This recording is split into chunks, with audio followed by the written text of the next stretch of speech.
তো বন্ধুরা দেখতে পাচ্ছেন এটা আমি জিরা দিয়েছি, ঠিক আছে। আজকে আপনাদের সামনে নিউ রেসিপি নিয়ে এসেছি।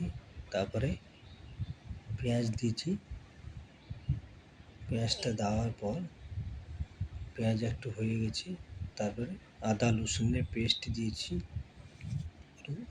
তারপরে কাঁচা লঙ্কাও দিয়েছি।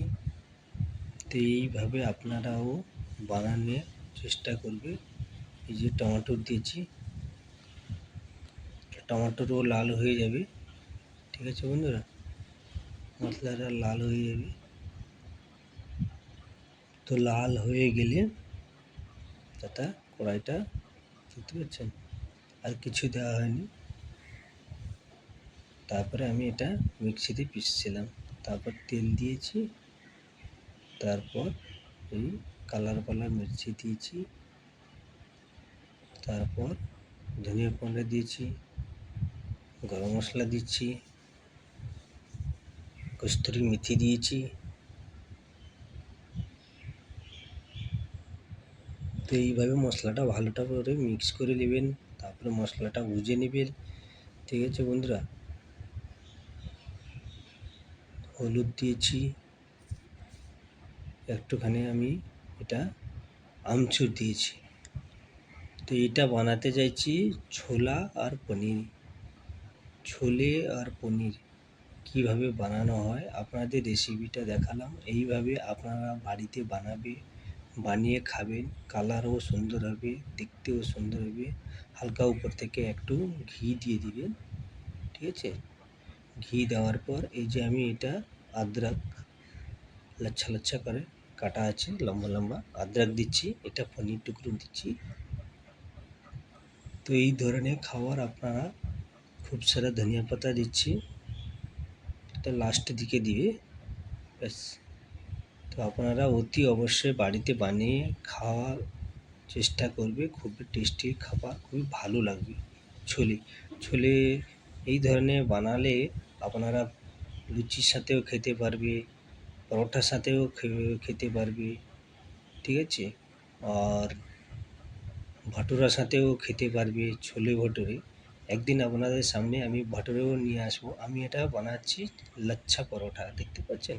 তো কীভাবে বানানো হয় এটাও আমি আপনাদের দেখাচ্ছি। আপনারা এই ধরে লাচ্ছা পরোটা বানিয়ে খাবেন ছোলের সাথে, খুবই সুন্দর লাগবে, খুব টেস্টি লাগবে, দেখতে পাচ্ছেন। রুটিটা বেলা হয়েছে, তারপর আমি এই যে তেল দিয়েছি, তেলটা দেওয়ার পর এটা লবণ দিচ্ছি, হালকা লঙ্কা পাউডার দিয়েছি, তারপর আমি আজওয়াইন দিয়েছি। এই যে একটার পর একটা ফোল্ড করে নিয়ে হালকা আমি আটা গুঁড়ো দিয়ে দিয়েছি, এই যে দেখতে পাচ্ছেন। এইভাবে করে নিয়ে এই করে নিয়ে এই ধরনের। তো এই ধরনের আপনারাও বানিয়ে খাবেন, আর এই ধরনের আপনারা বানানোর চেষ্টা করবেন। খুবই সুন্দর খাবার, সোজা সিম্পল, খেতে খুবই টেস্টি। লাচ্ছা পরোটাও খুবই টেস্টি হবে। বানাচ্ছি কীরকম ওটাও আপনাদের দেখাচ্ছি, দেখতে পাচ্ছেন। ज़्यादा পাতলাও না, বেশি মোটাও না, মিডিয়াম ধরনের হবে। এই আমি তাওয়ার উপর রেখে দিয়েছি,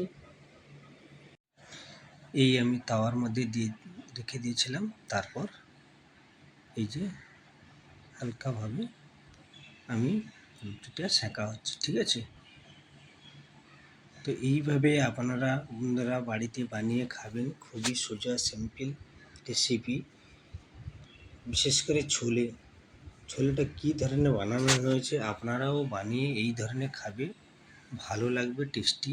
এই যে পরোটা আমি তেল দিচ্ছি, তেলটা দেওয়ার পর এই যে পরোটাটা একটু হালকা একটু কড়ক করে দেবে, ঠিক আছে।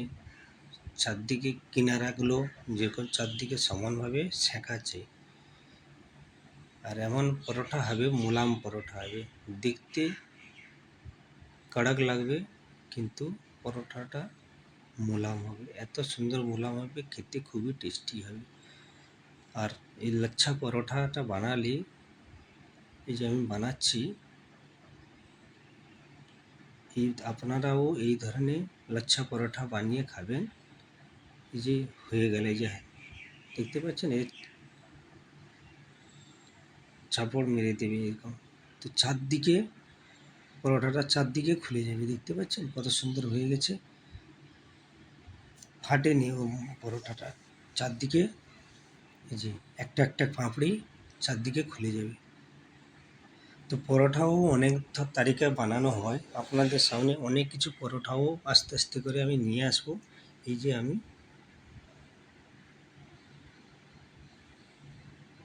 খাচ্ছি, ঠিক আছে, পরোটা দেখতে পাচ্ছেন কত সুন্দর পরোটা, খুবই মোলায়েম, খেতে খুবই টেস্টি। তো বন্ধুরা এই ধরনের আপনারাও বানিয়ে খাবেন। আমি এটা মটর পনির বানিয়েছিলাম, আর ওটা হচ্ছে পালক শাকের ভুজি, ঠিক আছে। তো আমি পালক শাকের ভুজিও খাচ্ছি, আর মটর পনির, আর হচ্ছে ছোলা পনির। তো এই ধরনের খাবার আপনারা অতি অবশ্যই বাড়িতে বানিয়ে খাবেন, খুবই টেস্টি খাবার। নেক্সট ভিডিও নিয়ে আসবো, বাই।